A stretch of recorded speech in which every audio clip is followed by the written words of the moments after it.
Good morning students. Today we are going to discuss about the reduction reaction of aldehydes and ketones.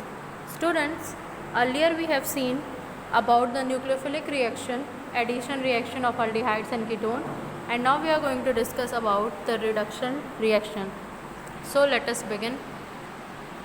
Students, talking about the reduction reaction of aldehydes and ketones, they basically perform in two ways. अगर हम aldehyde और ketone के reduction reaction की बात करें तो हम इसे दो तरीके से देखते हैं. एक that is reduction to alcohol, मतलब जहाँ पे अल्डिहाइड और कीटोन करस्पॉन्डिंग अल्कोहल्स में कन्वर्ट हो जाते हैं, एंड रिडक्शन टू हाइड्रोकार्बन, मतलब जहाँ पे अल्डिहाइड और कीटोन्स हाइड्रोकार्बन्स में कन्वर्ट हो जाते हैं.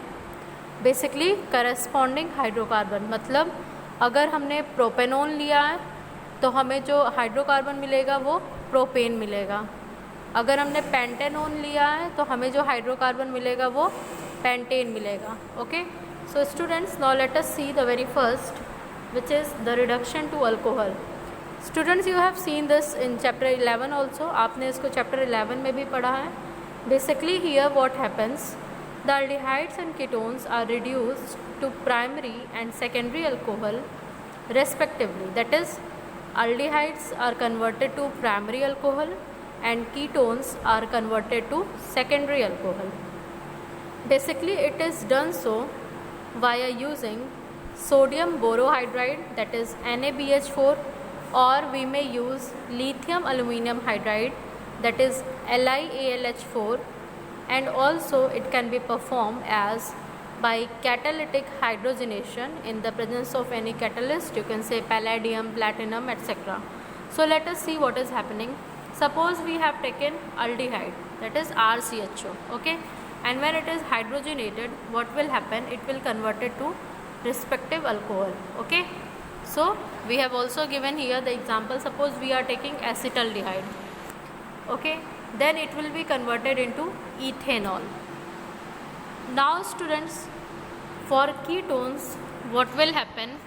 We use sodium borohydride or lithium aluminum hydride as reducing agent, and they basically forms 2-degree alcohol. You can see here. So acetone is forming propane 2-ol. Okay, now students, let's see how they are reduced to hydrocarbon. So students, अगर हम aldehydes और ketones की बात करें और इनका conversion देखें कि कैसे ये हाइड्रोकार्बन्स में कन्वर्ट होते हैं, तो उसके लिए हमें दो रिएक्शंस, नेम्ड रिएक्शन बेसिकली पढ़नी है. The very first is Clemmensen reduction.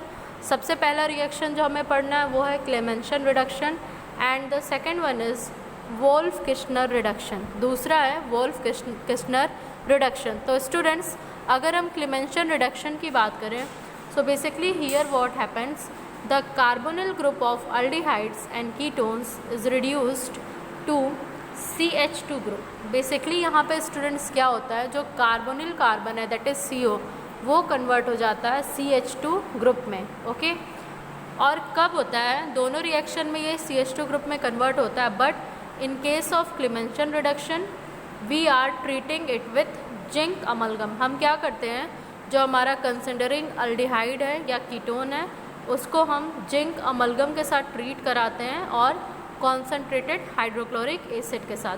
Then we get the hydrocarbon. So you can see here students, if you are reacting aldehyde and we are using zinc amalgam and hydrochloric acid, then what will happen? CH2 group is there at the carbonyl carbon. Okay, so student, suppose करिए हमने acetone लिया है, okay, and we are reacting it with zinc amalgam and hydrochloric acid. तो हमें जो corresponding hydrocarbon मिलेगा वो कौन सा मिलेगा? Propane. okay, as this compound is propanone, तो हमारा जो प्रोडक्ट बनेगा वो क्या बन जाएगा? प्रोपेन. स्टूडेंट्स, यहाँ पे आपको ध्यान ये देना है, एग्ज़ाम में या तो डायरेक्ट नेम रिएक्शन से क्वेश्चन आ सकते हैं कि व्हाट इज़ क्लेमेंशन रिडक्शन, और आपको रिएक्शंस, डिफरेंट टाइप के रिएक्शंस दिए रहेंगे, आपको आइडेंटिफाई करना रहेगा या फिलअप करना रहेगा. तो अगर आपको रिएक्शन के रिएजेंट में जिंक अमलगम और HCl दिख जाता है तो आप उस कंसिडरिंग अल्डिहाइड या कीटोन्स को क्या करेंगे? करस्पॉन्डिंग हाइड्रोकार्बन में कन्वर्ट कर देंगे। सपोज़ स्टूडेंट्स यहीं पे क्वेश्चन है, अगर आपके पास एक क्वेश्चन है, आपको दे दिया है प्रोपेनोन है और इसे रिएक्ट कराना है जिंक अमलगम और हाइड्रोक्लोरिक एसिड के साथ, प्रोडक्ट मिसिंग है, प्रोडक्ट आपको आइडेंटिफाई करना है। तो आप क्या करेंगे, डायरेक्टली आप इस CO ग्रुप को किस में कन्वर्ट कर देंगे, CH2 को। तो हमारा जो प्रोडक्ट बन जाएगा वो क्या बन जाएगा, CH3 CH2 CH3। Okay, now students let's see the second, that is Wolff-Kirchner reduction. अगर हम वोल्फ-किर्चनर रिडक्शन की बात करें, सो when we are reacting the aldehyde and ketones with hydrazine followed by heating with sodium और potassium hydride, मतलब अगर हम aldehyde और कीटोन्स के साथ हाइड्राजीन का रिएक्शन कराते हैं और सोडियम या फिर पोटेशियम हाइड्रोक्साइड के साथ इसको हीट करते हैं, तो हमें क्या मिलेगा, करस्पॉन्डिंग हाइड्रोकार्बन मिल जाएगा। ओके, और इस रिएक्शन को हम क्या कहेंगे, Wolff-Kirchner reduction.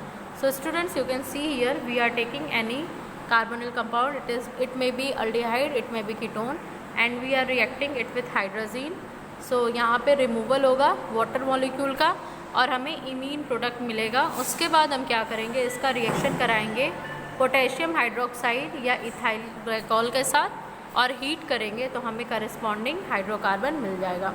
So student, you can see here in the reaction we are taken with propanone, we have reacted it with hydrazine, then removal of water molecule takes place resulting in the formation of compound, and which further when reacted with potassium hydroxide or ethyl glycol and allowed to heat, then it forms propane. Okay, so this is all about today's lecture. Thank you class.